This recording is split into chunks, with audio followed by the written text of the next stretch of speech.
This Torah class is brought to you by TorahAnytime.com. Tonight we are continuing from last week. First and foremost, we would like to invite everyone to join us, all the women, on our Thursday night's women's only class at 1601 Quentin Road at the BJX location. We are continuing our series from last week. So last week we started speaking about, we continued off from the story of Yetziat Mitzrayim, the story of the Exodus, where we left off 2 years ago. We continued it last week, and now we're going to continue the story until Matan Torah, until the giving of the Torah. So last week we spoke about the bitter waters and what transpired during that. 6 days after. We are learning tonight 6 days after the Jewish people arrived at Marah, which is the bitter waters of last week. They arrived at a place called Elim. Now, Elim, there was something fantastic that happened over there, amazing that happened over there. It was a complete desert land. When the Jewish people arrived, it was just like a miracle that happened. Think about it like things just popped up, and there were 70 different palm trees that just sprouted instantly, and 12 springs all happen in that desert area. Imagine people are walking in a desert and you see that, you think it'd be a mirage or something like dehydration. But this was actual. All of a sudden, suddenly out of nowhere, these springs came out. These palm trees came into being. Now, what is the significance about these numbers? So, the 12 springs correspond to the 12 different tribes of Israel, and the 70 palm tree. Anybody knows why 70? Very good. 70 elders. Yeah, 70 is a Canaan. The 70 elders, each one corresponding to one another. Now, the question is asked, why did God have to do that? God was making a miracle. So God made a miracle, then just make it like a huge lake of clear, natural running water, a bunch of palm trees. Why did it have to be specifically 12 different springs, 70 different palm trees? What was this signifying? So the Midrashim, the sages tell us that each of the springs corresponded to a different tribe, and each of the palm trees corresponded to a different one of the elders. What was this comparable? So Rabbi Fran goes and explains this as follows. Imagine you're going to this out-of-town extravagant type of wedding, and everybody's flying in from all over. What do they call it? When the people fly out to weddings? Right, losers. I'm sorry, right, destination weddings. I'm sorry. So that's what I meant to say. Destination weddings, which I never, it's like a whole vacation. Everybody, let's go to an island and let's get married in the dirty sand, and this is going to be, amazing. And everyone has to pay $17,000 to go and participate in our, in our enjoyment. So those are people. If they're going, as you see, I'm going off tangent. If they're going and they're going to go and pay for your tickets, that's another thing. But if they go and say, okay, listen, you're going to have to come to the Bahamas, Hawaii, whatever it is that their destination wedding is, and you have to pay for it, that's not nice. You're inviting somebody, here's an invitation to come fly, 4,000 miles to come and join us in a dirty, wavy beach to participate in our, in our joyous occasion. So how do we get into this? Okay, fine. So imagine somebody's going and inviting all these people into this far out place, and everyone's coming from all over the world. Now this person has paid for the tickets. Obviously, it's a Jewish story. So they paid for all the tickets, and they go and they say, listen, they wanted to sort of, in this crazy way, they wanted to make sure everybody feels at home. So, and people even know this over here, even though that they're second or third generation living in this country. But wherever you came from originally, you have a certain type of ethnic food. You have a certain type of things that you like. You even have your, certain types of, depending where you come from, your newspapers that you read. So what this guy went and created is that everybody, he put them up in different hotels, but in the hotels he created for them different foods that they're used to, all the different types of fruits that they're used to, and then he also went and he put in each and every person's room, wherever they came from, the newspaper of that local, right? So if they came to people who came from Brooklyn, I don't know what people in Brooklyn read. I can't say anything online because I know I'm going to get in trouble whatever I say. But let's say you read the Brooklyn Times, right? And you read this, whatever it is, and you're coming into this far out destination island wedding, and in your room you see the paper that you always read.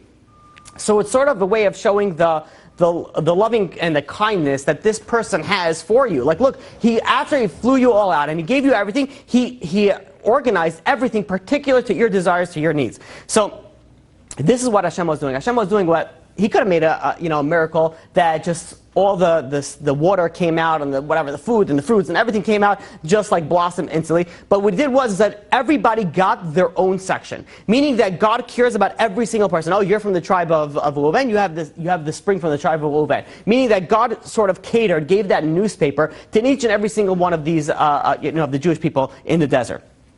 So during their stay in Elim, the Jewish people went and they actually learned their lesson from what happened in Marah, and they actually studied all the Torah that they learned from Marah, which is from the last class. One of the things that we learned from here, while they were here and they were learning and studying the Torah, they didn't lack anything. Everything that they wanted, God provided for them. So one of the lessons that we learned over here is that if you do what you need to do for God, God will take care of you.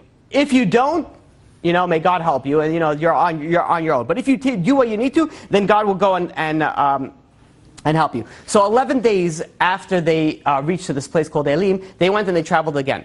Now, one of the miraculous things that happened as well is when they left this place, all the palm trees, all the date tree, everything that just like popped up just disappeared. So the second they left, it was like gone. It was back to desert. They went and they arrived at a place called Alush. In this place, at this place is something very significant, I guess we could call it, happened.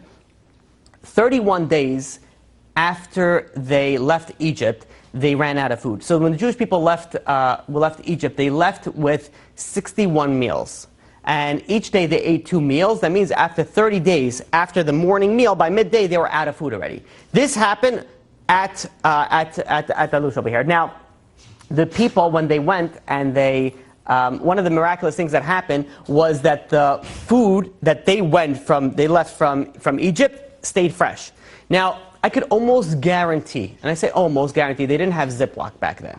So when you think about food being kept fresh in the olden days, that's gotta be that's a crazy miracle in itself. Imagine you're going and you leave a cake on your counter. It's only a matter of hours before the thing crusts and crumbles. If it doesn't, then you're nervous about it. You're like, why is this still fresh after all long? Like, what else is inside over here? So the fact that it stayed fresh for 30 days, can you imagine what it is? Traveling in the desert, which is not the most optimal circumstance that you could have your food remain fresh. After 31 days, it still remained fresh till the last day. Now, when all the food ran out, the people started complaining. Now, the Imam Law looks at it from a positive angle. He looks at it and says, look, this is amazing. The Jewish people, they had already, let's talk about 2 or 3 days prior to when they're running out of food. So imagine you're traveling in the desert. No cell phone, no cars, you're just walking in the desert. And you're walking with your spiritual guide, your spiritual leader.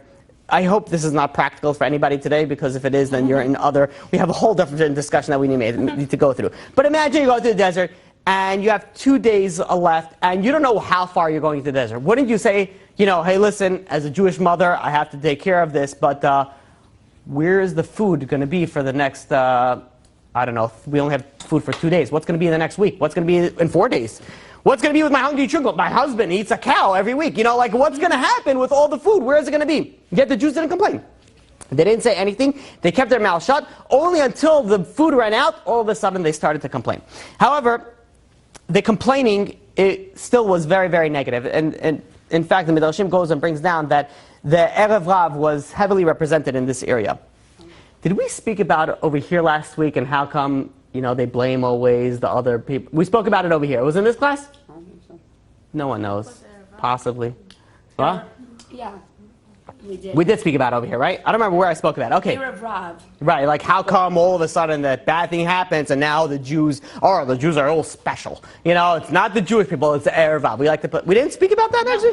No. Where did I speak about that then? Okay, so this is a question that was asked by me somewhere, sometime, and I thought I spoke about it this last week, that, so over here is another situation where the Jewish people complained, and what happened is you look in the Midrashim, it says, who was the majority representation of the complaints? It was the Erev Rav, the Egyptians that came along and converted into Judaism and came along to accompany the Jewish people to get the Torah. So, I had this question that I asked and says, like, really? Is that what happened? So the chosen people, go out after all this miraculous journey, and then they do something wrong, and who do we blame? We point the finger on the people, like it was them. It was the people that came with us. Wasn't us, come on. Like, we're special. Like, we're just amazing people. It's got to be, it's like, like a mother and a child relationship. Child comes home one day, the principal calls up and says, the child comes home bloody, and the mother's all, scared. He's like, what's going on over here? And the child says, don't worry, it's not my blood. So for a second, the mother feels happy, and then she's like, wait, whose blood is this? And she's like, well, and the little boy's like, well, you should have seen the other kid. And, it gets a phone call from the principal, and be like, do you know what your kid did? And she was like, first of all, it was probably the other kid's fault. My kid is an angel. Like, come on. Yeah, he bites erasers off and swallows them, but that's just because he's so smart and he knows the potassium level inside of that. It's not for any other reason. You know how, like, mothers are. So when you think about it, anybody who's in education knows what I'm talking about, or a parent. You go and you look at the story of Jewish people leaving Israel and leaving Egypt and going into the desert, and the bad things. Oh, we blamed Egypt, the golden calf. Yeah, the Erev Rav. All the complaints in the desert. Yeah, the Erev Rav. All this, the person that failed my road test. Erev Rav. Like, everybody is just the Erev Rav. Like, is that really what's going on? Is that really fear? So, one of the things that comes to mind when you have these questions presented to you is, does the Torah put blame on people when they deserve blame?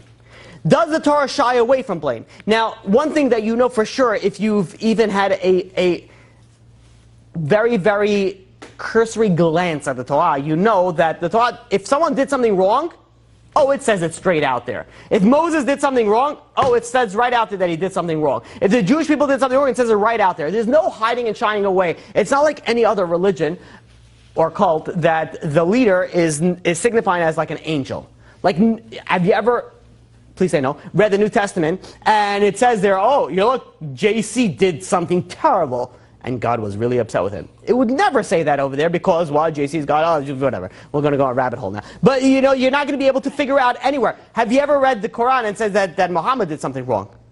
Chas v'shalom, are you kidding me? It's like, this guy's an angel. This guy's he's a prophet. Everybody, every religion, the leaders, the rulers of the place always are known in a positive sense. But in Judaism, it's not like that.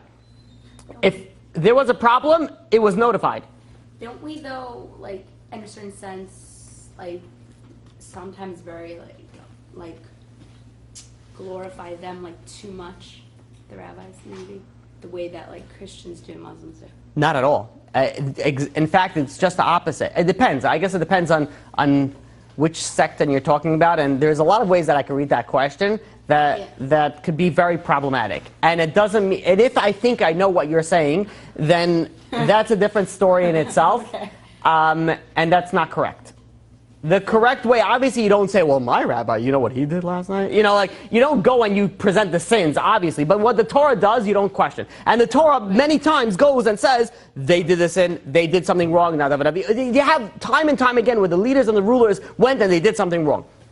So when the Torah, which has a track record of signifying when someone did something wrong, if they say, hey, by the way, the majority of the issues came from this section, you could trust that because they have nothing to hide. If there will be, if God wanted everybody to know about this, it would be placed over there. One thing the Torah is known for, it's the truth. It's the emet. There is nothing other than the truth in the Torah. There's no falsehood, there's no falsification of the ideas, making the Jewish people seem so on a high pedestal. The Jewish people are signified exactly the way that they are. When they're good, they're known as good. When they're bad, they're known as bad. It's as simple as black and white. So now, when the people left and the people started complaining over here, the Midrashim says that the majority it came from the Erev Rav. However, as it says, majority. So majority means that also the Jewish people were involved in it as well. Now, what did they complain? They complained.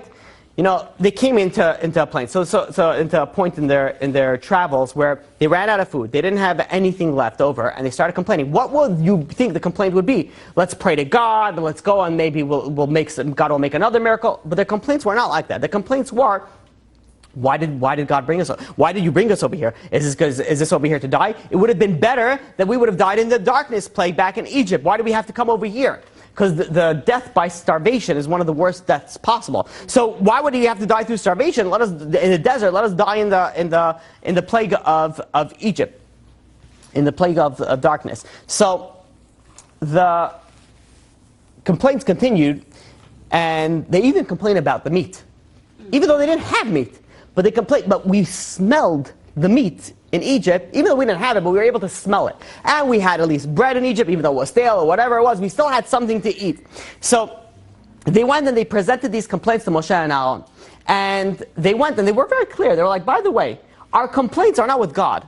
We see what God is capable of, right? After a certain time where you realize the strength of someone, you know not to mess with that person anymore. So they were like, okay, we learned the lesson. We know the situation with God. We know his power. We know his ability.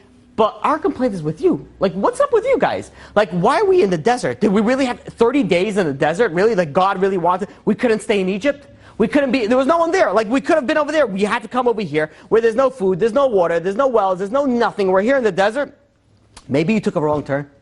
Have you ever been there driving somewhere and maybe it was your parents, maybe it was somebody else, you know, like, oh, this is, by the way, does anybody here remember, I don't know, you guys are very young, remember what life was before GPS? No. You guys don't remember? One person remembers what GPS. I do, because, like, you remember? My dad only, like, got one, like, when I was younger, MapQuest. forget it, I'm talking about before MapQuest, where you had to actually have maps. Oh, no. Like paper maps. No. Where You can still blame it on Waze. Waze also recalculates. Yes. And, like, those One thing my wife says all the time, says really long. the one thing that's great about Google Maps and about Waze is that it solves so many Shalom Bayis problems. Because every time, you know, like, the wife is over there with a huge map of America, and they're traveling this little section in the corner over here, and they're like, I think you have to go to the 290 I-Fay for 8. And be like, that doesn't exist. Well, it does exist. It's in this map over here. Well, there's no sign over here. How do you read the sign? How can you not know how to drive? Ask directions. I'm not going to ask directions. I'm over here. I know how to drive. I'm back over there, and then, hi, therapist. How are you? No, everything is fine. Yeah, everything is great. We just have one question. You know, like, my husband's an idiot, you know, like, and my wife doesn't know how to read the map, you know, like, and it goes back and forth and the whole thing, and you picture if somebody ever went on, you know, I remember even before MapQuest, when I was driving by myself and I had to go and figure out how to drive places, I would have to write, like, all these, I made my own MapQuest before MapQuest came. I'm like, okay, when you come over here, make a right at, like, whatever, I-95, and you have to go, you go on and on and on, and there's sometimes where you're driving and you're like, it seems like I am in a different country because I've been driving for like 3 hours and I should have been taking some exit a long time ago. You know, you don't write how many kilometers. Now it's amazing. You open up Google Maps, you open up Waze, and you drive in 600 feet, you know, make a left. Well, it depends. If you're in Israel or in America, it works a little bit different. You know, in America, the GPS is very calm and relaxed, you know. In 600 feet, make a left. In 500 feet, make a left. In 400 feet, make a left. Until you mute it, usually, right? Yeah. And like, now make a left. And if you miss a turn, recalculate. Exactly. Recalculate. Don't worry about it. I got this. I'll tell you exactly where to go. Recalculating, right? In Israel, it's a little bit different. Hi. Huh? Not over here, no. I'm sorry. You go, needs navigation, right? You go and in 50 feet, you know, it says, okay, recalculating, right? Obviously, the joke goes, if you have an Israeli, you know, GPS navigation, if you miss one turn, it's going to curse you out and be like, how are you, you idiot? You know, how could you miss this turn? You know, I am out, you know, like, figure it out yourself. No recalculating for you, right? Or they'll recalculate you to, like, some Arab territory. Like, oh, good luck on yourself. So, but before navigation, before MapQuest, before maps, you have Moshe and Aaron are traveling in the desert, and all of a sudden they're out of food. One of the first thought process would be like, you made a wrong turn. We were supposed to go to a place where there was another 12 springs and 70 palm blades. What is going on over here? So they went and they started blaming Moshe and Aaron for going and messing it up. Now Moshe and Aaron went and they sat over there and they took all the complaints, didn't say anything, and they were listening to all the complaints. Now, while these angry people were going and demonstrating and complaining against Moshe and Aaron, God came to Moshe and already gave them the solution. He did. God also, we'll soon see, gave a rebuke the Jewish people for what they did, but he also gave them the solution. And the solution was as follows. He said that God tells Moshe Rabbeinu that I'm going to rain bread from heaven. And what's interesting is that this is going to be a test. This is going to be a test of the bread that they get from heaven, if they're going to follow my Torah or not. And then the God's instruction goes on the 6th day, it's going to rain twice as much as, so on Shabbat you don't go and you don't have to follow you don't have to pick up the bread that fell from heaven. Now, we're going to get into that in a little bit later. So, Moshe Rabbeinu goes and he tells the people, he says, listen, he says, it's understandable that your food supplies ran out, you didn't have anything left to eat, and you needed something to eat. But what's all this about, like, it's better off in Egypt? Let's go back to Egypt? Like, really? Like, is that really better off? Is it really better off to go to Egypt? Psychologically, unfortunately, many of us are in this situation. And I'm sure many of us could actually relate to this. If you had a very difficult time in your life, and then you look back on it and be like, oh, the good old days. Yeah, that was the good old times. What good old times? And like, you weren't able to put bread on the table. Like, what a good old times. You are abused by who knows what. Like, what's the good... People go... Where this comes into play a lot, the truth is where I see it come to play a lot, previous relationships. I don't know, I see that a lot. Yeah. Previous relationship, people have marital problems. And they're like, you know what? The worst thing, well, not the worst thing, there's many worse things that you can say, but one of the really bad things you can say. Be like, you know what? I could have married the right person. I can't believe I married you, and you are causing me all this problem. If I would have married that, oh, how great my life would have been. Now, meanwhile, you're thinking back of your, I don't know, previous dates or other type, whatever it is that, depending on your religious, affinity to, Judaism is where we can go off on this. But depending on your previous relationship statuses, you're going to be like, you know what? I had something good and I messed it up. I did this and I messed it up. In essence, you didn't mess anything up because God wanted you to marry this person. God didn't want you to marry that person. But what do people think of? They look at previous relationships. Even though it was abusive, it wasn't healthy, it wasn't good, it wasn't beneficial, it was doomed for destruction, but you look back, oh, remember the good old days. Remember, you never have people, sitting on a stoop, drinking their tea, let's make it PG, right? They're drinking their tea and saying, oh, like, you remember the time when we were abused as children? Great times, right? So happy we're in today's day and age. No, people will be like, oh, remember the good old days where riding a train cost $1? All right, that is like, nobody here knows even that, right? Like, how old am I? Like, wait, like, I'm trying. Riding a train used to cost, what is it now? $2.75. $2.75, yeah. You know what's funny? When I was younger, so we used to listen to a thing called When Zadie Was Young, and I'm like, remember when I went on the trolley for a nickel? And I'm like, I remember when I bought 2 slices of pizza and a Coke and fries for $2.50. What? Yeah, I remember $2.50, and then cheese went up. Inflation. Yeah, and I'm like, what? I'm like, I'm living through that nickel story now? I'm too young to live through that nickel story now. It should happen in like 50 years. Like, what's going on? But like, when you look back, you're like, oh, like, remember the good old days. Well, yeah, well, like, back then, minimum wage was also, like, everything is relative to what it is. What are you talking about? The brothers are making the general. People always make a generalization. People tend to remember the good part and not the bad part. Yeah. So the Jewish people now, they're in the desert and they're like, oh, remember the good old days when we were in Egypt? What good old days? You are slaves, you are being abused, you are being beaten, you are being murdered. What good old days? But that's how psychologically we work. We remember only the the good. Comfort versus like. It's not comfort. It's running away from reality. It's running away from reality. Really, is the essence of the issues a lot of issues at hand. But in any case, so they go and they complain about what happened in Egypt. Now, what people tend to do now, they're very, very unhealthy. Blame others. I don't know if you guys are aware of this situation. It happens in relationships. It happens when people go off the dial. People were religious and they went off there. Why are you not religious anymore? Well, my rabbi was very strict. Okay, so he was a teacher. That's very good. No, my parents, they hit me. You probably deserved it. You're a loser and you're a fool. Like, I'll probably hit you right now, like, with all due honesty. Like, the people go and they blame other people for their errors, for their issues. Why do you have such a bad, personality? Well, growing up, I was picked on as a child, so now I pick on others. Like, that doesn't mean anything. That's just putting the blame on others. So what these people were trying to do, the people in the desert, they were putting the blame on Moshe and Aaron. I was like, oh, Moshe and Aaron, you guys didn't look at your navigation properly, and you took a wrong turn, and now we have no food. So thank you very much for all that. We could have been done, stayed in Egypt for that. So Moshe Rabbeinu responded and said, really? Do you really think that it was us that took you? We took you out of Egypt? Like, we made all the miracles? We were the ones? You think even we can orchestrate, the itinerary for millions of people through the desert? It's like we're following exactly whatever that God told us to do. So as long as we're following it, there's nothing about us that we did anything. And in fact, Moshe and Aaron says we're nothing.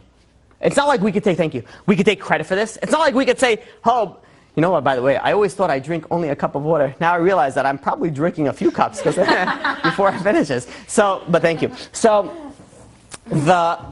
what happened was Moshe Rabbeinu goes on, continues the message, and it says, listen, so the next 24 hours is going to be very crucial. You guys are going to see such amazing wonders that you've never seen before in your life. In the evening tomorrow, you're going to have something that's going to fly out from the heavens. It's going to be meat that's going to fly from the heavens. It's going to be known as slav, quail. These birds are going to fly out from heaven, and you're going to be able to eat your meat. And Moshe and Aaron goes and says, Hashem is being kind to you. Even though you don't deserve it and you complained, God is going to give you meat to show you that God is able to feed you in the desert with meat, with whatever it is that you want. And even though they went and they didn't deserve it, God went and gave it to them, but He gave it in the way that they didn't fully appreciate it, and we'll soon see why. What? They did have animals, which is one of the complaints as well. Very good. Moshe Rabbeinu said, listen, you guys have many animals. Says you didn't have any meat. You could go and slaughter. Rather, they didn't want to slaughter the animals, right? They wanted to go, it's the same concept. You have somebody that goes on a picnic, and they prepared amazing amount of meats and great food, but then they realize that Hatzalah is doing a thing in Marine Park, whatever it is, right? And they're giving out popcorn and stale bread for everybody who wants. Whatever, that's all it does it right. But whatever, another organization, right? They give out this. So what do? Be like, we'll save the meat, Like, that's the free stuff. We want to take some of that. We could save this for later. So they go and they grab everything else. So the Jewish people back then, you're right, they had meat, they had their animals, but they didn't want it. They didn't want to use it up. So they wanted to go and get it somehow from God. So Moshe Rabbeinu says you're going to have meat. These birds are going to fly out from heaven, and you're going to have plenty of meat to eat, but you're going to have to prepare it very quickly. It's not going to stay there for long. It's not, there's a lot of criteria that's going to come into play over here because God is going to show you that He's not happy with what your request was. With bread, yeah, you're right.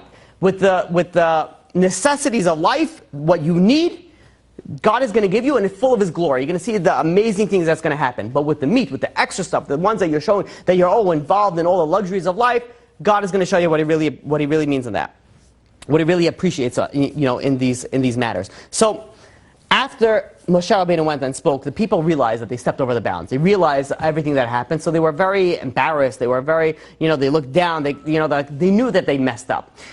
Again. So they went and they decided they wanted to do tshuva. And they went and they repented. And they begged Hashem for forgiveness. The clouds of glory, the Ananei Kavod, reappeared and came back to the Jewish people to show them that God accepted your repentance and you are forgiven. That evening became dark, and you couldn't see anything, and all of a sudden, birds started falling off, into the ground, and there was so much birds that came from out of nowhere, and they just landed all over. They came piles and piles of birds, to the extent that it was literally a scene that you can't even picture in reality. You have to picture it as a fictional idea that they did in Hollywood or something. And there was birds that were so high that the people, when they wanted to grab the bird or capture the bird, all they had to do was stick their hands out. They didn't have to turn around, they didn't have to bend down, they didn't have to there was so much that all they had to do was just stick their hands and grab it, and they had enough. They had so much that the pile of birds that came, and the birds were still alive, the pile of birds that came, you were able to see it in a day's travel in the desert. From a day's travel away, you see piles and piles of birds. So the people went, and the weak, the strong, everybody was able to grab a lot of meat. The concept of this meat, this quail, this slav, had a similar taste to like meat and fish. It had like that type of texture, but it depended on who ate them, on their level of appreciation, of enjoyment of that meat. So the righteous people were able to enjoy it and tasted really good and tasted good, and tasted beneficial and healthy and plump and delicious and lamare style, right? High style. If they were wicked, then the meat tasted thorny and was very difficult to eat. So it was miraculous over here. Depending on who ate it is how the level of the meat tasted. So very similar to the situation with man. So by the morning, Moshe Rabbeinu said there was so much meat. They thought like, okay, we'll have so much. Moshe Rabbeinu says, no. By the morning, it's all going to disappear. Why? Because then there's going to be a different miracle that's going to come. This is going to be the miracle of the man, the miracle of the bread from heaven. Why did Hashem reward them at all if they were complaining so much? So they got the reward in a sense, but they weren't able to utilize it to the full extent. So one of the things was God was showing them, and this is something that you see time and time again. From the Exodus until Matan Torah, God is proving to them something. And this is a proof that's not only for that time, day and age, it's a proof for all eternity. That God, if He wants and if you deserve it, you'll be taken care of.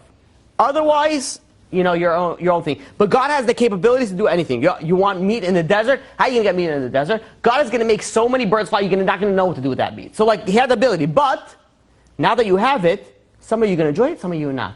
Which makes that miracle so much more. Which makes the point come across so much stronger as well. Where is this part written in, how do we know it? First of all, this part is written, the Slav is written straight up in the Torah, but the underlying story is based on the Midrashim. Slav is birds, yeah, the quail. So the underlining ideas of where we're going and where all the back, that's the Midrashim, the Gemara, the Zohar, Kabbalah, there's different, yeah. You guys are coming over here, you're getting a full, buffet of you're not getting, I'm not reading art school, right? So, okay, so now, if I would, probably no one would understand, because we'll probably have to say that hard word we mentioned before, ekalaktistis, right? Ekalaktistis, Okay, so now, by the morning, the entire quail disappeared. So imagine the amount of volume of birds that they had. By the morning, everything was gone. And here we can begin the story of the man. So the story of the man, before you even begin with this story, there is a tradition, there is a segula, if we should call it that, a segula that if somebody goes and reads the portion of the man, is guaranteed that he would not, he would have sufficient livelihood. He would have Parnassah. And it's a segula that people do after they pray shacharit, after they finish praying, that they read the section of the man, and that is a segula that a person will never have any deficiencies in Parnassah. Will always have something to be able to live. So there's different things. You read it once. Some people, the real essence of it is reading it twice with Targum, Shnai Mikra Be'echat Targum. But whatever it is, it's a segula that's very important. So now let's begin with the story of the man. Now, the story of the man begins. It was really a test. God tested the Jewish people. To understand this idea of a test, people think people that are wealthy, good businessmen, they're very intelligent, they're good negotiators, they know how to make deals. I may be talking about a president, whatever it is, right? They know how to. But the real truth is that all this does not spell wealth. If you have good negotiation skills, good talking skills, very intelligent, know how to make business deals, it doesn't necessarily mean that you're going to be successful in business. At the end of the day, it all depends on God. If God will want you to grant you wealth, then you will have wealth. You could be the dumbest businessman, the worst negotiator, the most unintelligent person possible, and you will still be very successful. And at the same point in time, you could be the most intelligent, the best negotiator, best of everything, and be broke. Be sitting at the corner and be overqualified for every job that you ever tried to get. So the thing that we learn from the man is that everything depends on God. But what was the test was? The test was that God said, listen, I'm going to give you everything that you need. You're going to have food come in from heaven, that all your responsibilities are taken. Now, the Jewish people, their responsibility is to follow the Torah. Are you going to learn the Torah?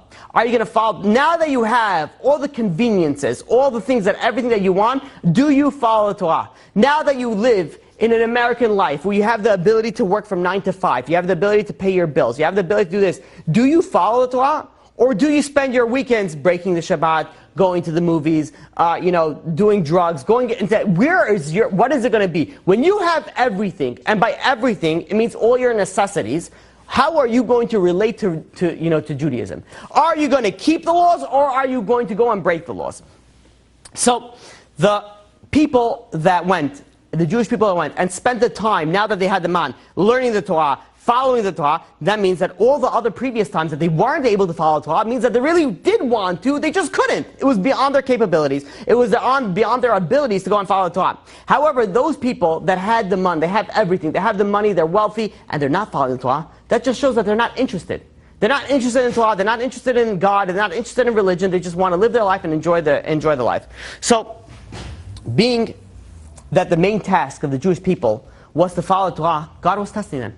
Let's see, how are you going to follow Torah now? You only have a few commandments. The commandments that we mentioned last week, and Marah, of all the commandments that God gave over there, are you going to follow the few commandments that you have now? If you do, okay, then we have hope then when you get to Torah. But if you don't, if you're not able to follow the simple few commandments that you have now, what's going to be in the time when you get the whole Torah?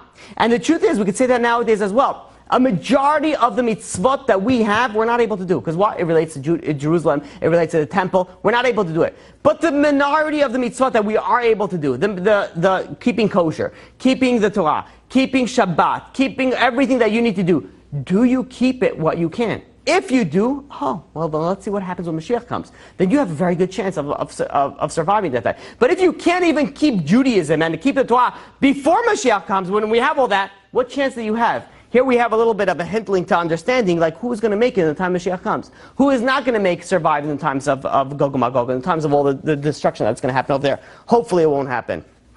But, whatever it is, may it happen speedily in our days. The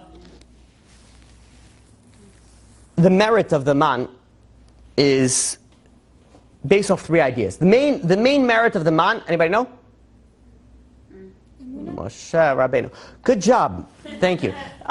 So Moshe Rabbeinu, gotta make people think online that we have, people that know anything here. I'm just kidding. Everybody here knows a lot. Okay. So it was the merit of the man that it was the merit of Moshe Rabbeinu that the man came. Okay. See what happens when I don't speak correctly. When people are coming to class. May you all, everybody here who joined the class, may you all be blessed 1,000 times. May God grant you healthy lives of Parnassah, lives of healthy children going the way of Torah. You have nachat with you, and everything should only be good in your lives. Amen. Okay. So now, Amen. So the merit of who was this. So Moshe Rabbeinu was the main merit. How do we know this is the merit of Moshe Rabbeinu? Because first of all, God told Moshe Rabbeinu, He says, I will make bread rain down for you. To Moshe, when He was speaking to Moshe Rabbeinu, why didn't He say, I'll make bread rain down for them, for the Jewish people? Because it was the merit of Moshe Rabbeinu. And in fact, when Moshe Rabbeinu died on the 7th of Adar, and by the way, I made a mistake, I think in one of my classes on the Exodus, I said that Moshe Rabbeinu died on the 6th of Adar, it's the 7th of Adar. When he died on the 7th of Adar, the man stopped. The bread from heaven stopped. The miracle is that the last final bread that they had lasted for 39 days until when they needed, they had the ability to get more. But the actual bread falling from heaven was in the merit of Moshe Rabbeinu. There was also another merit that came to play, and that's Avraham Avinu. When Avraham Avinu went, and he came and he gave food to the angels that came to visit him after he had the circumcision. So in the merit of that, the food came down to the Jewish people as well. And finally, the third merit that it came in actually in the merit of the Jewish people. The Jewish people went and they learned the portions that they were supposed to learn, that they were taught in Marah. They went and they learned it during this time. So because of that, they also went and they also had the merit to have the man. So now, what did Moshe do that Moshe Rabbeinu was Moshe Rabbeinu that he merited. He did like everything. There was nothing there. There was not, to my knowledge, it was not like one thing that he did, and because of that. But it was because of Moshe's merit that everything, as such a righteous person, came the man. we have the Bel Shemiam, the clouds, the well of Miriam. We have also the clouds of glory from Aaron. We have different, people that were very righteous, and the merit of them came into different things. The truth is, I'm sure there's a lot to speak about each and every single topic. It might be a good topic for one of the classes. So now we're going back to the time to where we are in the story. So 31 days left after the Jewish people left Egypt, and then for the first time that morning, this magical bread fell from heaven. This man fell from heaven, and this fell every single day except for Shabbat for 40 years. It rained the man. So the man was something very interesting. Man was one of the things that were created on Erev Shabbat. So the sixth day, on the twilight of creation, God created a number of things that were created like the last minute. If you want to look at the full list of it, it's in Pirkei Avot, chapter 5, Mishnah 6. But some of the things was the mouth of the earth that swallowed Korach. That also was created on the Benesh Mashmot, the twilight of the sixth day of creation, right before Shabbat. And also you have the Miriam's well, where the Jews left. Also the boulder that Moshe struck, that all the water came out. You also had the donkey of Bilam that spoke, was also created at that time. You had the rainbow. You had the staff of Moshe Rabbeinu. You have obviously the man, like we mentioned. You have the shamir worm. Anybody know what the shamir worm was? Oh, very good. Okay, see?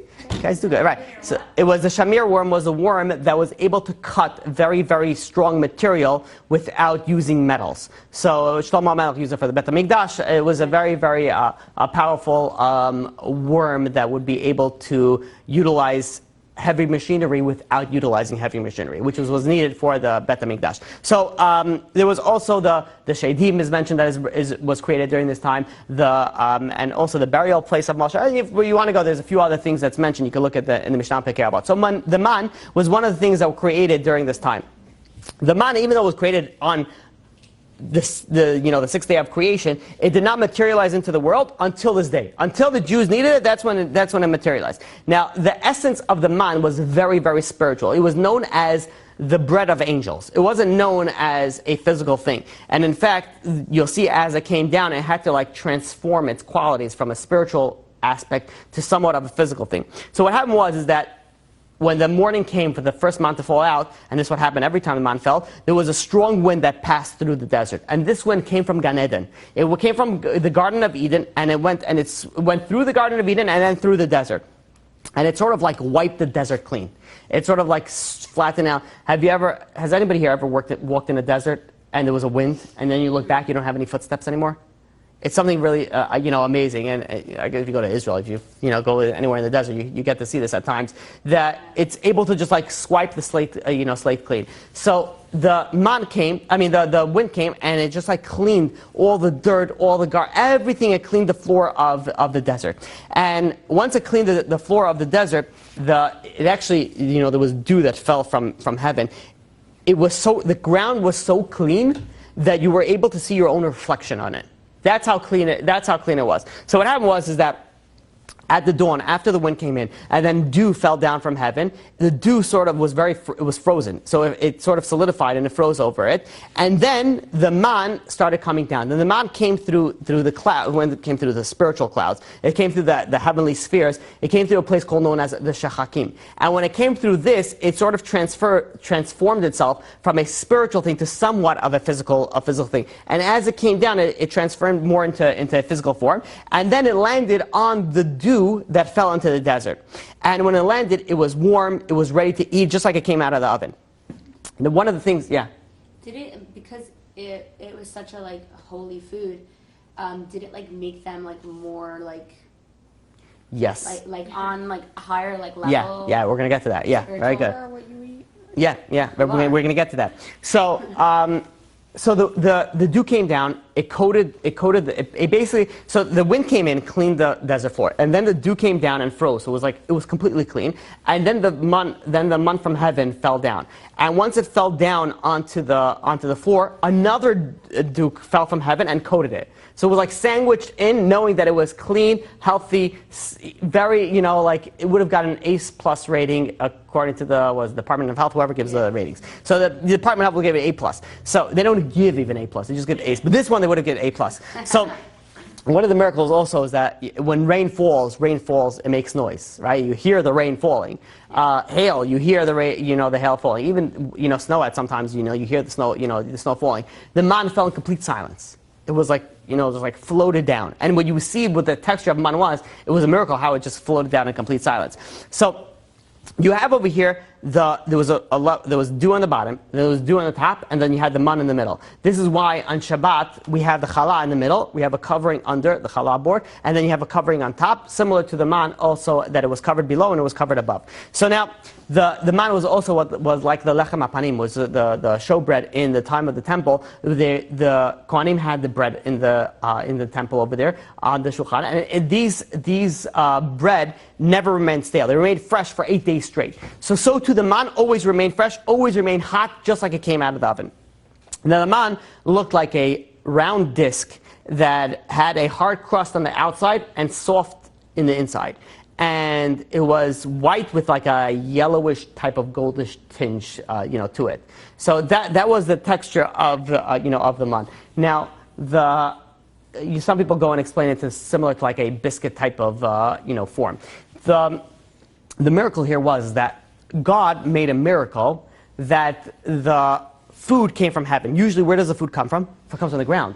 You plant in the ground and it grows up. God reversed everything. Now, God could have made a miracle that wheat kernels could have grown from the ground and they would have had wheat. That would have been a crazy miracle. You go in the desert and there's wheat kernels. But God was showing them something. Like, look at the abilities that God had. God was showing also the Jewish people, look how special you are. Instead of making a regular miracle, I'm going to take a miracle, I'm going to reverse it and make it a double miracle. Instead of having food come from the ground, I'm going to come from heaven. So God was showing the Jews time and time again, 12 springs, 70 palm trees, showing them, look how special you are. Instead of having regular food, I'm having food now come from heaven and reversing the order.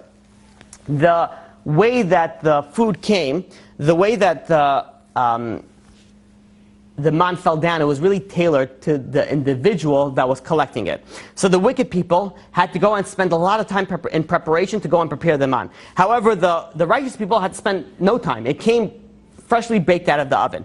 Even the pleasure is dependent on your level of spirituality. So if you are on a high level, you enjoyed the man to a much greater level as if you were on a lower, as opposed to a lower level. So for example, Yehoshua ben Nun, he went and he had the pleasure from the man as if it was equal to combined all the pleasures of all the Jewish people when they ate the man. That was the level of the comparability. So the higher level that you are, the more that you enjoyed it. So the man felt when sunrise, when the sun came up and the sunrise came, the sun evaporated the top layer. So the Jewish people didn't even have to break the top layer in order to get the man. It was there and ready made for them, but it was protected until they came. It's like you go to a bakery and you see this freshly baked stuff right in the front. You'd be like, wait, why isn't it in a bag? It should be in a bag so it doesn't get stale. But no, it was so freshly baked that it doesn't need to be in a bag. It just came out of the oven right now. Any bakery you go to, you ask them when this came out. Just when did you come in? Right before that. That's when it came out. The man felt as if it just came out of the oven. So they go outside, the Jewish people go outside, and they see, this stuff on the ground. And they're like, what is this? And they use the native language that they had, which is the Egyptian. In Egyptian, what is it is known as manhu. What is this? Manhu. What is this? So Moshe Rabbeinu, they could go over to Moshe Rabbeinu and says, Manhu, what's this? And Moshe Rabbeinu, this is the bread that God gave you. It's a gift that God gave you. That this is going to be the way that God's going to feed you. And you're going to go and don't worry about it. It's safe and you're able to go and eat it. So over time, what was originally known as the bread of angels turned out to be man. Why they came with the man? Because it came out from what they used to ask him, manhu. What is it? Manhu, man, manhu, manhu, man, it's man. This is how generally things come into, play. Even nicknames, even people, just in general, that's how, things come into being named. So now, this ended up being called the man. As the day progressed, now there was a level, so there was dew on the bottom, then man, and then you had dew. But the dew eventually evaporated, and then the man was here. But then the man kept on falling. It didn't stop when the dew covered it. It kept on falling and falling and falling, to the point that there was so much man that there was enough man that rained down every single day that the Jews were in the desert for 40 years. It was enough man, just one day, enough to survive the Jewish nation in the desert for 2,000 years. That's how much man you're talking about. There were mountains of man that you were able to see it in the distance. In the desert, you were able to see the mountains of man. Now, the Jewish people didn't realize they weren't able to keep it to the next day. They thought, the initial response was like, okay, like this is our food for our stay in the duration of the desert. Until Moshe Rabbeinu says, no. He says, what you see over here may only be eaten today. You're not allowed to save anything for tomorrow. Everything tomorrow has to go, and we'll soon see where it goes. You're not allowed to save anything for, for tomorrow. So, one of the miraculous displays that happened is that after this crazy amount of manna fell down, by the time the sun hit the midpoint, the heat of the sun melted all the manna. That it turned into a river of manna liquid. And this actually went into the Mediterranean Sea. The river was so deep, because there was so much that was melting, that you were able to swim across it. That's what, talk about a pool in your backyard in the desert, right? They were able to go and swim across it. They have, I can't even begin to describe the amount of manna that they had over there. So, the righteous... Why, if they couldn't save it, why didn't God just make custom portions instead of making huge... So he will. So you'll soon see, he kind of did do that. So, the righteous Jews, they woke up early. Righteous Jews generally wake up early, right? Woke up early, and within the first 2 hours of the day, and they saw all the manna. The less righteous Jews woke up a little bit later, within, let's say, third and fourth hour. The lazy Jews, by the time they woke up after the fourth hour, the manna already melted, and it was all gone. And the miraculous thing happened that by the time, what? You couldn't drink it? It's just like No, they weren't. They didn't drink it. We'll soon see who drank it and to what extent that was. But what happened was, by the time the lazy Jews woke up, there was no manna left. They were woke up after they snoozed for 17,000 times, and they finally get up, and there's no manna left. What the miracle that happened was that there was so much manna that when it melted to the extent, a point in time, that only there was enough for an omer measure. Think about a little bit 2 kilo, was it 1 kilo? They're talking about 2 pounds of worth of manna that was sufficient for the 2 meals for the day per person. An omer measurement. There was an omer measurement that was available for each person. Everything addition to that all melted. So when the lazy people woke up and woke up very late, they went hungry. They didn't have any food. They weren't able to collect any food for that day. They had to go based on donations, collecting some manna, you have some manna, and it went on to some people who didn't want to eat so much. They gave them donation of the manna. The dew that fell down also, it watered the desert to the point that it instantly sprouted grass for the vegetation for the animals. And no matter how much the animals ate, by the next day, it was a full set of grass over there. Generally when you have, if anybody here has ever been a shepherd, so once you're doing your shepherd stuff, you finish the grass in the one area, you have to go to the other area until the other parts go back. Over here, from day to day, it kept on regrowing because of the dew that fell. So as the manna melted and it fell into these streams, the animals came and they drank from the manna, the liquid manna. And in fact, it wasn't only the Jewish animals, it was other animals as well. Other animals came from all over and they saw the water and they started drinking it. And when the non-Jews went and captured these animals, these animals tasted different because they drank from the manna. And they were able to taste it to that extent. And in fact, if a Gentile went and tried to eat the manna, it tasted bitter to them. We'll soon see what happened with the Erev Rav. But the Gentiles, when they ate it, it tasted bitter. But when did they appreciate the manna? When they ate the animals that they caught that drank from the streams of the melted manna. So the way that it worked with the manna is it depended also on your righteous level. For the righteous people, it fell right on your doorstep. You woke up in the morning, manna delivery, ding dong, you have over here a full set of buffet of manna. For the less righteous people, they had to go and they had to travel a little bit further to go and get it. For the wicked people, they had to travel very, very far to get it, and when they had to travel very far, the taste, everything was different. So the righteous people, it was fresh as just it came out of the oven, and it stayed fresh the entire day. For the less righteous people, they had to walk a little bit further, and it was less fresh. For the wicked people, they had to walk really far, and it was like kernels of grain that they had to go and they grind it, that they had water, they had to go through the whole process and make the bread that they had. After all that, it tasted like regular bread. So depending on your righteous level was depending on where it landed and how it tasted to you. One of the reasons that God did this is that the wicked people, when they have a lot of time, they're up to no good. So let them be busy making manna all day, so this way they're not going to have any mischief. I remember when I was in 6th grade, there was a guy in my class, it was a kid in my class that, he had some situations, let's call it, And every time, like, the rabbi would see that he's getting too, like, heated up, he says, okay, listen, go to the basement and check if the hot water is running. And he would say that every time, and the guy would be like, okay, fine. And he would get up, he would go downstairs to the basement, come back up like 2-3 minutes later, says, yeah, there's hot water in the basement. The rabbi says, okay, good, let's take a seat. By that time, the kid was quiet already, and it was calm. It wasn't causing any problems over there. I still remember to this day. So, what? You do the same thing? Check if the hot water is running next door. In Afghanistan, tell me if there's running water. We keep them busy. We have them at the table. We have them. Right, you distract them so they don't. He was a very hot-headed kid.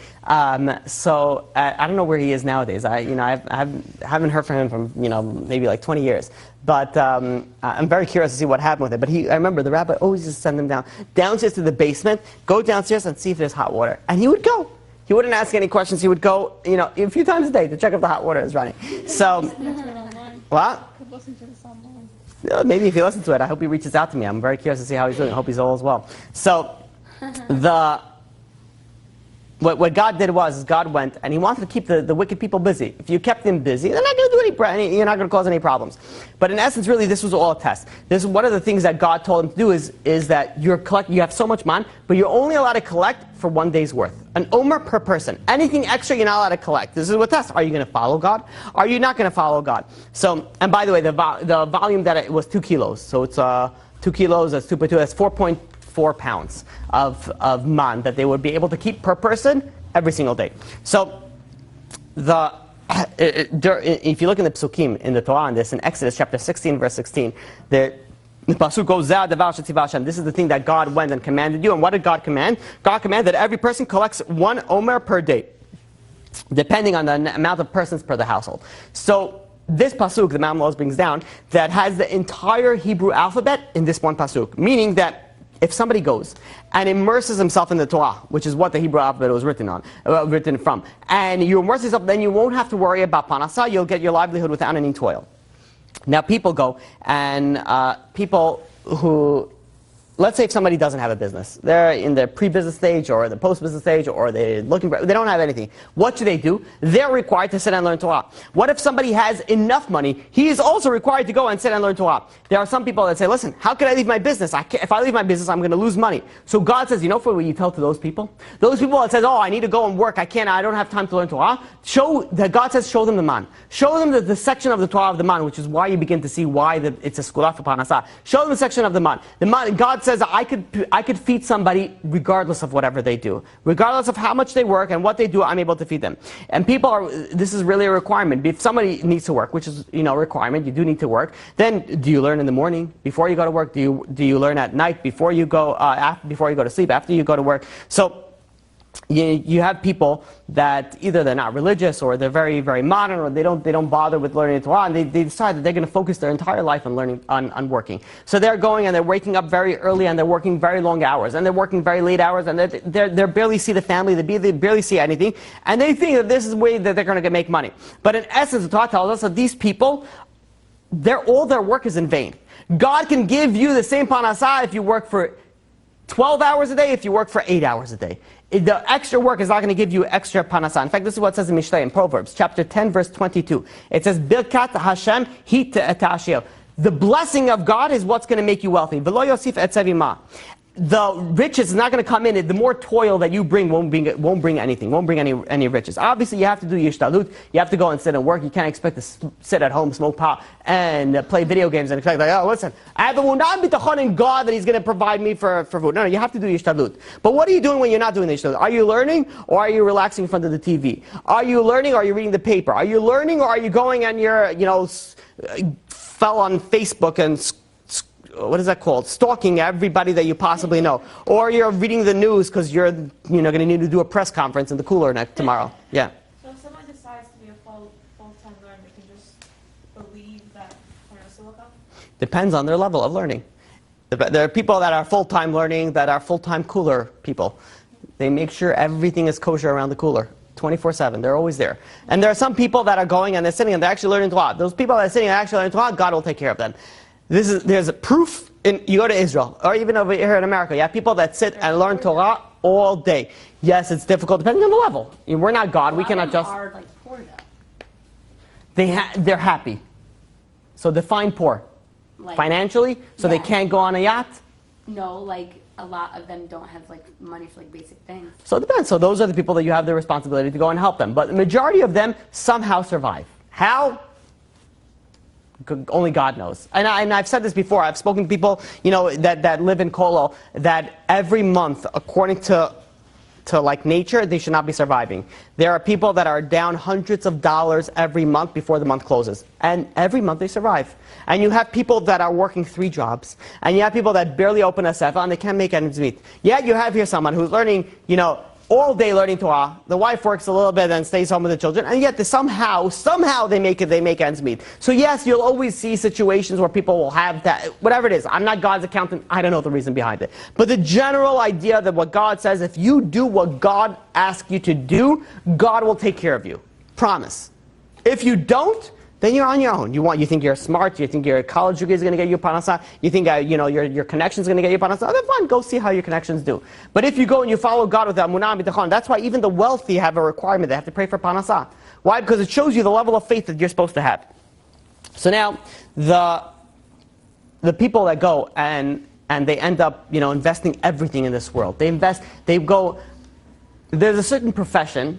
I'm going to say it. It might be wrong, but I'm going to say it just because I know enough people in it, enough people about it that think this way. And that's the law profession. Anybody here going to be a lawyer? No. Okay. So the law profession, if you want to make it big, if you want to get into the top firms, you have to put in your hours. You have to put in the billing cycles. You have to put in. You're talking about you don't see your family. Ever. Usually you say, okay, until you make it, then you don't see it. No. I've spoken to people that are partners in law firms. They still don't see the families. They're still working around the clock. They're still working, 18 hours a day. People that they work from the morning till night, and they come home for dinner, and then they're working till 10 o'clock again. And that's already in a high level, a position in a law firm. They think that the more hours I clock in, the more I'm going to be able to bill, the more I'm going to be able to make. And that's the concept that you're supposed to do. And God says, no, absolutely not. It has nothing to do with that. You have to do your shtadlut. But your purpose in this world is not to go and chase after this and chase after that. Your purpose in this world is to grow spiritually. If you're not messing this up, you want to try this way, go see how it works. But really, in essence, the sages tell us that the world, the day is comprised of 24 hours. You're supposed to split it into 3. Take 24 divided by 3, you have 8 hours in 3 sections. So the first 8 hours, you eat, you drink, and you sleep. You do everything that you need to do in the physical sense. The next 8 hours, you work.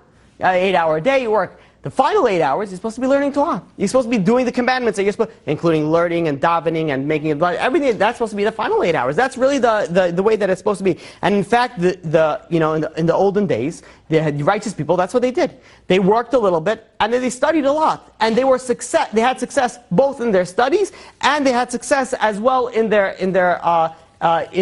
work as well. And then you have people nowadays that they work nonstop. They put 24-hour days, and they don't see their family, they don't see anything. Those are the type of people, in Yiddish you say, nishta here and nishta hain. They don't get not over here and not over there. They don't get this world and they don't get the next world. They come and they don't open a book maybe once a week. They don't hear a Torah class also maybe once every 2 weeks. And they don't do anything. And what are they left with? They're left with nothing in this world and nothing in the next world. The biggest kicker is that. That's the biggest kicker, that you don't have, if you're going and you're working and you're making you're very, very successful, okay, at least you have this world. Even though it's nothing compared to the next one, at least you have something.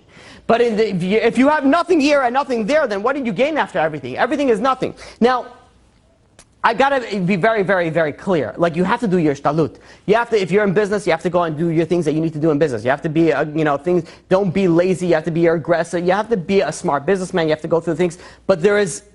And this is really, when we're going to speak about Emunah, we're going to deal about this. What's the difference between hishtadlut and what's the difference between everything else? Ashgachan, have to stand back and everything is from God. There is a level over there, but you have to do your hishtadlut. So you have to go, and if you need to work, and if you need to make a business deal, if you need, whatever it is to do, you have to put it. You have to put your time, your effort, and you have to do it well. You have to do it good.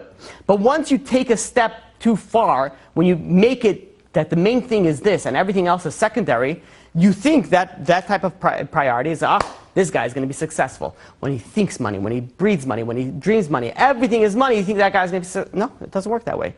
God says it's not going to go that way. You're going to follow me and you're going to have success. You're not going to follow me, then you're going to have to go through the way of nature. So now, the way that it worked with the taste,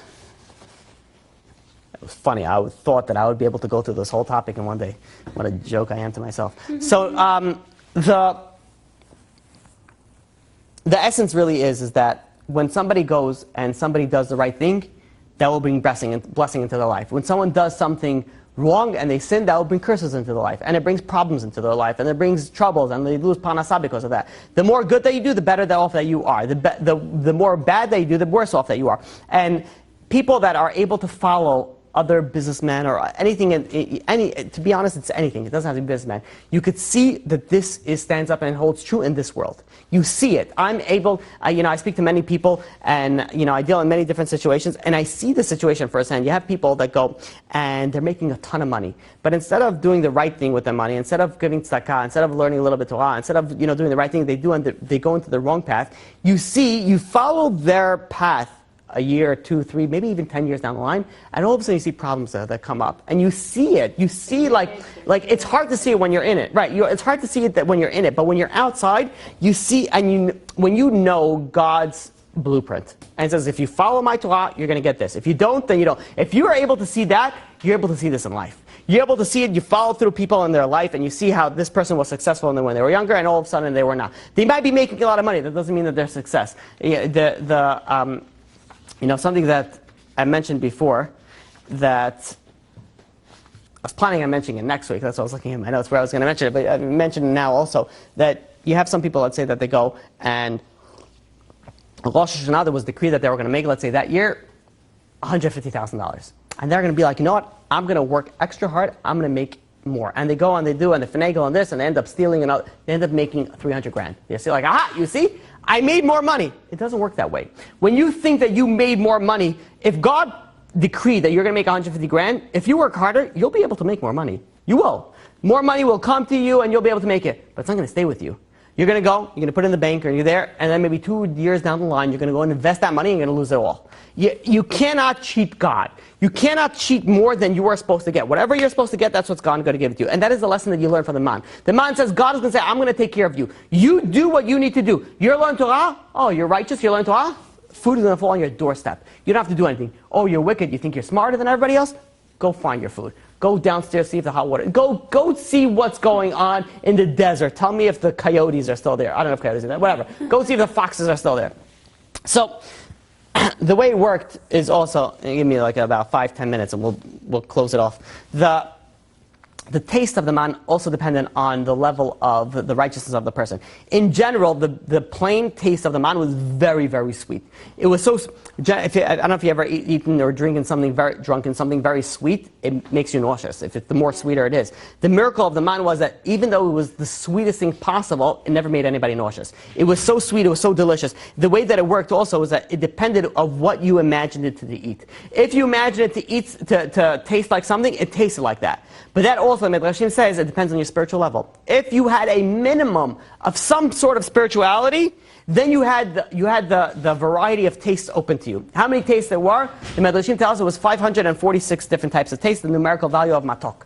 That's how many different tastes the man was able to go and change into. But it all depended on your spiritual level. If all you needed was a little bit of spirituality, you have the full gamut of tastes that you have open to you. Whatever you thought about, it tasted. It changed the taste. It changed the smell. It changed the texture to a certain extent as well.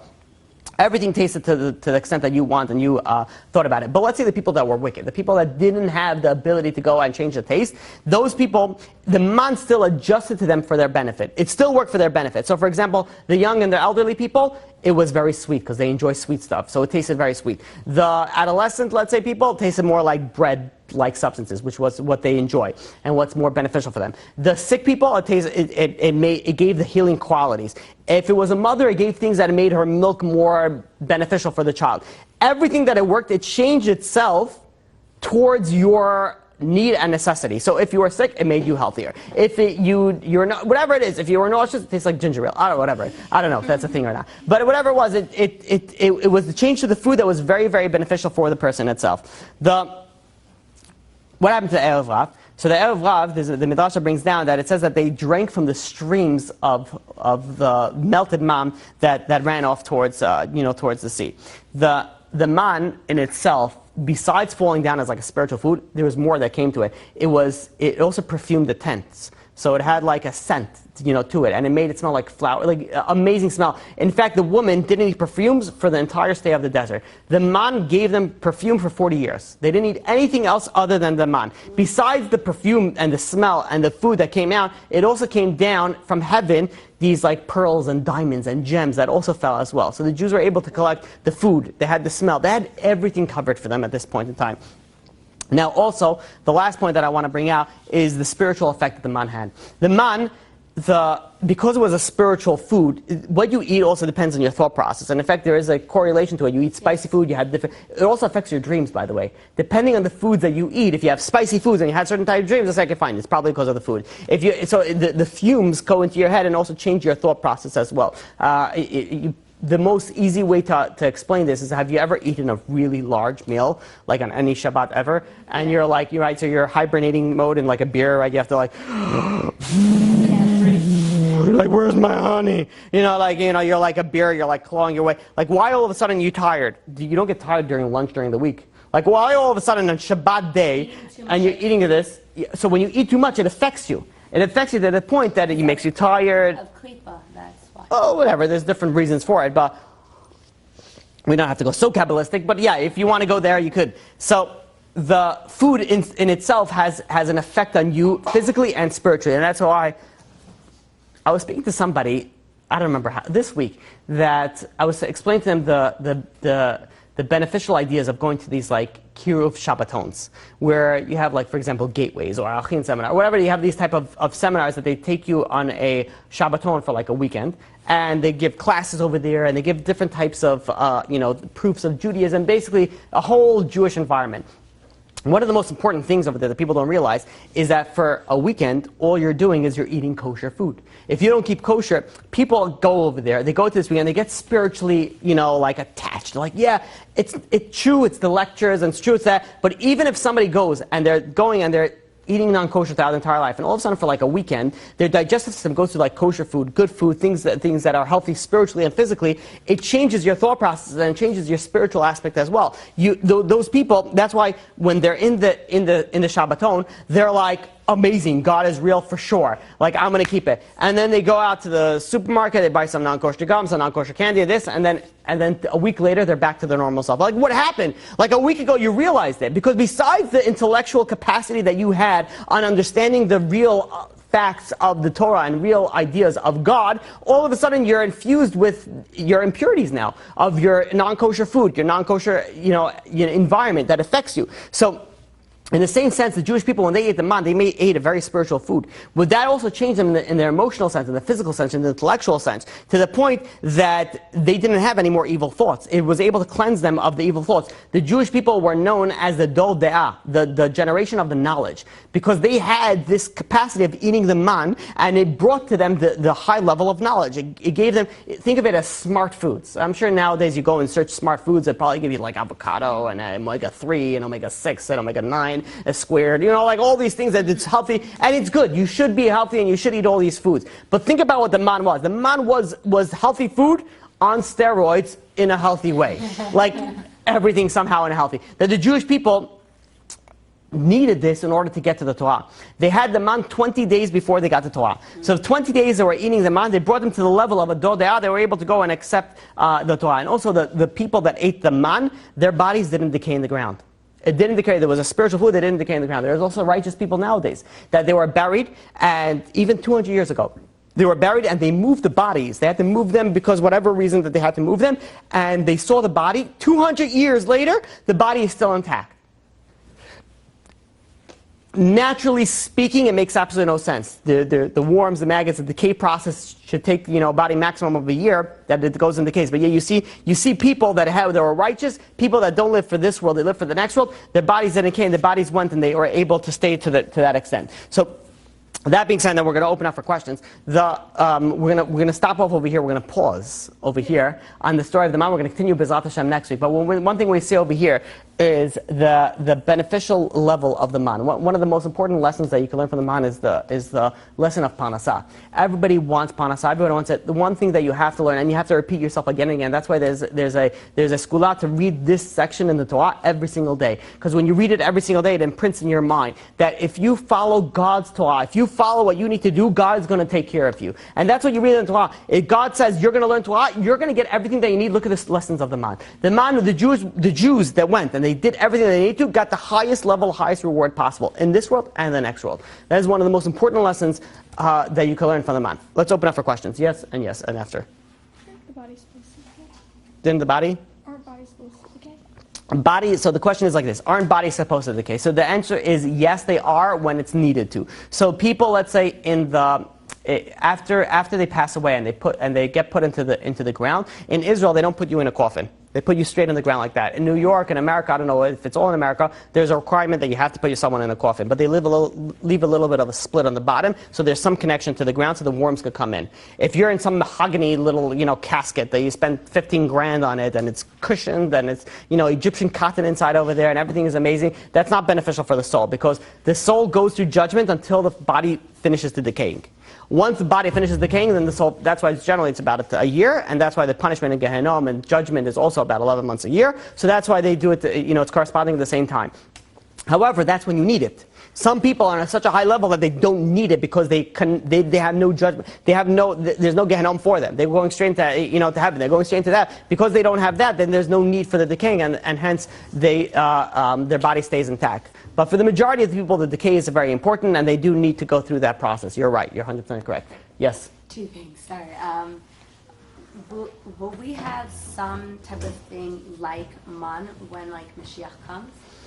It's a good question. Will we have manna when Mashiach comes? Something like that, maybe. And also, right. The buffet of money. I'll have a shot. It's just a general question. That it's a good question. I have to look into it. Another one is I've had Thank you guys. This question for years, I think, honestly. Learning halacha has always turned me off to Judaism. Is there a class or could you give one about the spiritual aspects behind it, reasons for it? Because I just don't connect to it at all. So rules and regulations. Why does God? So the why question. Does every little thing matter, and why do we even have them?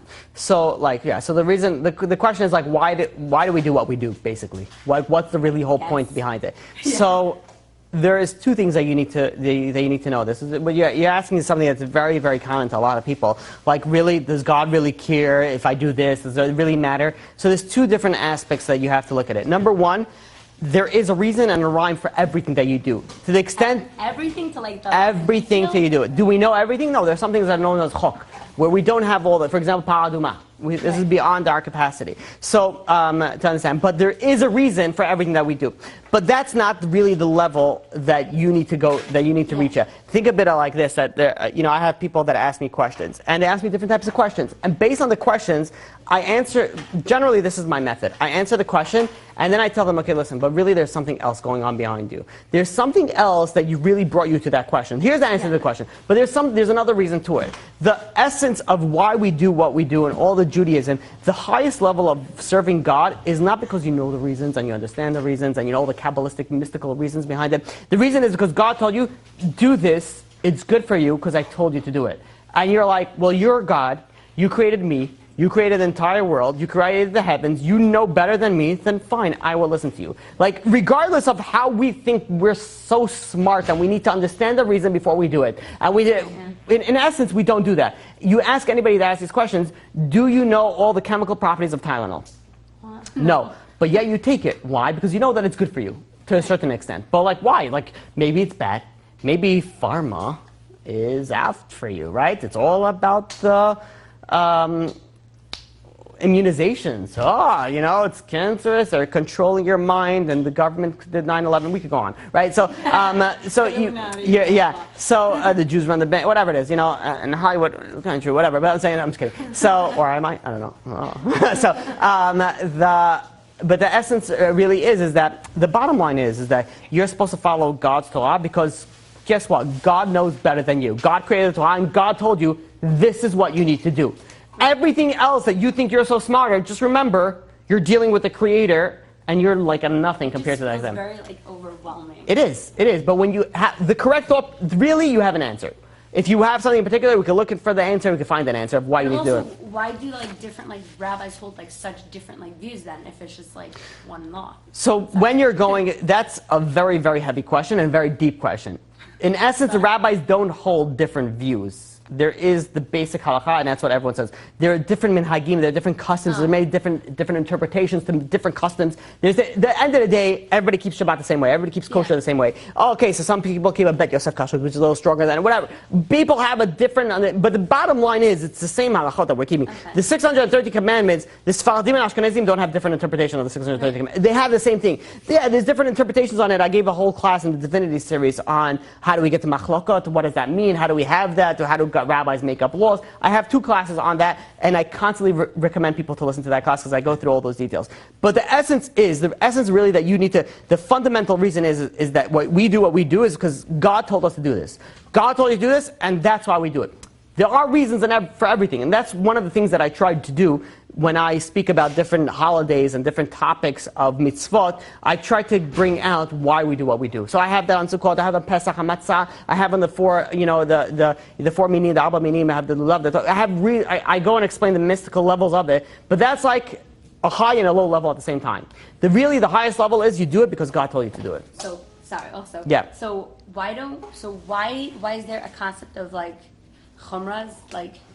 They bother me. I don't know why. Chumras, you think about it like a Hasidim. Halacha is why can't we just keep halacha? That's enough already. Right. So why do we have to go above and beyond? So the question is really in essence to the Hasidic perspective on it. The Hasidic perspective is going above and beyond. That's why Hasidim have long payot, for example, because you have to have payot, but no, they're going to go longer. They take things. The real understanding of a Hasid is someone that goes above and beyond, what the required by law. What you're required to do is the law. You don't want to go above and beyond? Fine. You don't have to. Oh, but you want to, it shows something else. For example, so your spouse goes and says, hey, listen, can you please, I'm so in the mood of an ISIS. Can you please pick me up an ISIS? And you're like, sure, what flavor you want? Strawberry. I love strawberry. I need strawberry ISIS. So fine, you go to the store and you see 4 different variations of the strawberry ISIS. And you're like, you know what? I'm going to buy all 4 for that.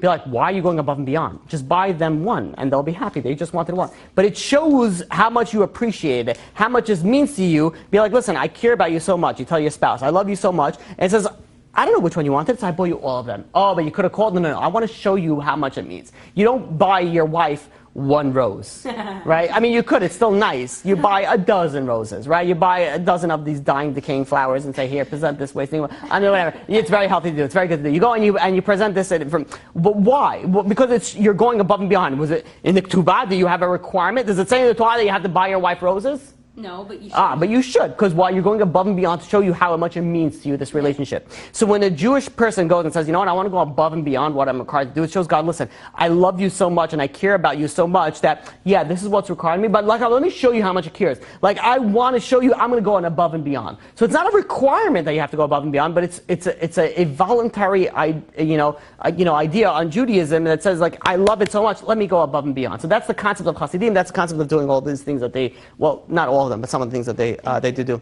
But on that idea, are people that are doing the basics not as close to God, not love as much, because it depends on the person. So your question is, others look down. Right. So the question is, God doesn't compare you by well, listen, you're praying to me for 5 minutes. Well, your next door neighbor just prayed to me for 1 hour. So no. God has a requirement from you. 613 requirements. Right. Nowadays, obviously, you take half of them. They're not applicable. But God has a requirement for you. You have to do that. You have a good relationship with God. Now, relationships work in a way that effort that you put into it. You want to go on a higher level of relationship, so it depends. Do you have to? You're not required to do it. Do you want to? Depends. God is not going to look at you, well, you're not as good as somebody else. God judges you. When you come up to heaven, God doesn't ask you, how come you aren't Moshe Rabbeinu?